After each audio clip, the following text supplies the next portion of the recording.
A big part of what you're doing in the job market now, as you're re-entering as ex-stradwise, is networking. People talk about that all the time, and they kind of frivolously say it, and you're like, what? When they say networking, what do they really mean? I want to go over with you that some of the things that you're gonna be, you should be doing as an ex-trad wife coming back into the job market, because networking can definitely help your chances. Stay tuned.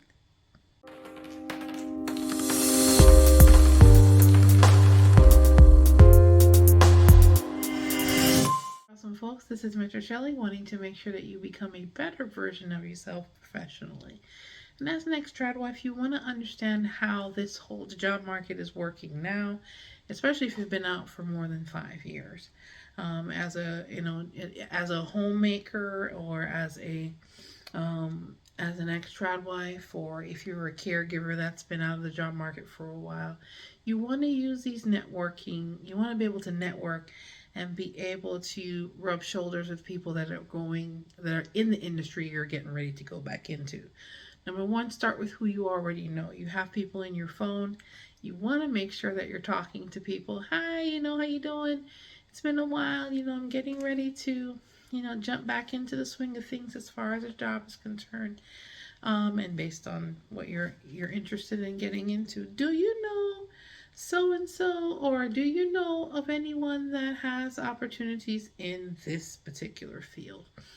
And you mentioned the field, just looking to make some contact and see what's out there and get some feelers. You have any advice?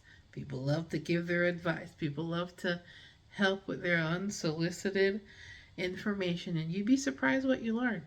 So start with your personal network, people that are in your phone, or you can inbox folks that are you're connected with on your different social media platforms. You may be connected with old friends from high school.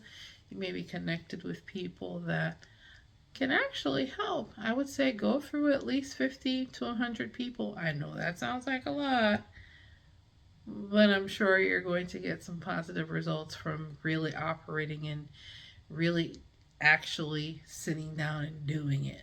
You'd be surprised once you talk to people, because people are attached to opportunities. It's all in how you connect with them, and not just about what you want, but talk to them and, hey, how you doing, and find out how things are going with them. It's not all about you and what you want, but there's a way, and you can check in with them to see how things are going and show general concern for the people. There's a reason you have their phone number. Connect on that level, but start with your initial folks. Then, two, join online communities and join offline communities. Sorry about that. The meetups, the Facebook groups, the LinkedIn groups, based on the career and field you're thinking of going in.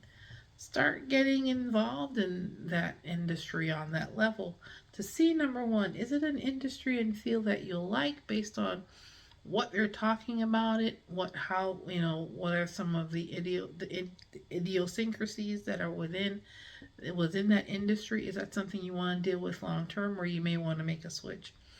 Doing networking on this level now, you're gathering information. You're able to have conversations with industry leaders, whether you're meeting them belly to belly in meetups on a monthly, weekly, bi-weekly basis, quarterly basis, or you're meeting online on a weekly basis. Depending on the groups that you are involved in, you can find that information out when you network. And make sure you have your networking tools when you go out. Have contact cards. So if anybody, you make contact with people that you want to follow up with, and you don't have their information, you can give them your information and make sure you're collecting information from them as well to follow up afterwards. Don't just take in from people's business cards to gather dust like I have in the past, but use that and talk to them and connect with them and find out when's the best time to reach them. Please be courteous when you're doing this. I understand you want to get things done, but you want to make sure you're professional at all times, especially when you're networking. Okay? Go to industry events, go into LinkedIn groups, Facebook groups. Be nice when you go in those groups. Be curious, ask questions, get a feel for the group so you're using that information to be able to, okay, well, how does this work, or how does that work? And I'm fairly new to this, or I'm interested, but I don't, there's some information that I'm missing. Can you help me? People always want to be helpful. And of course, if you're looking to, of course, get some other skills and resources to help you along the way to get back in the job market, you can go to mentorshelley.com/ETW to download the guide to be able to help you start that process. And of course, if you're looking to get a little bit more serious and in depth with your plan to re-enter the workforce to rebuild your personal economy, then you can schedule your career strategy consultation at mentorshelley.com/consultations. I'm more than happy to walk you through some scenarios in networking and in other areas, making sure you have your career tools, making sure you're ready to truly hit the pavement and get some things done as far as your career, your new career, or your re-emerging career is concerned. Of course, I want to make sure you are a better professional as you're re-entering the job market, and networking is a huge part of that. All right, guys, take care. And of course, this is Mentor Shelley, over and out.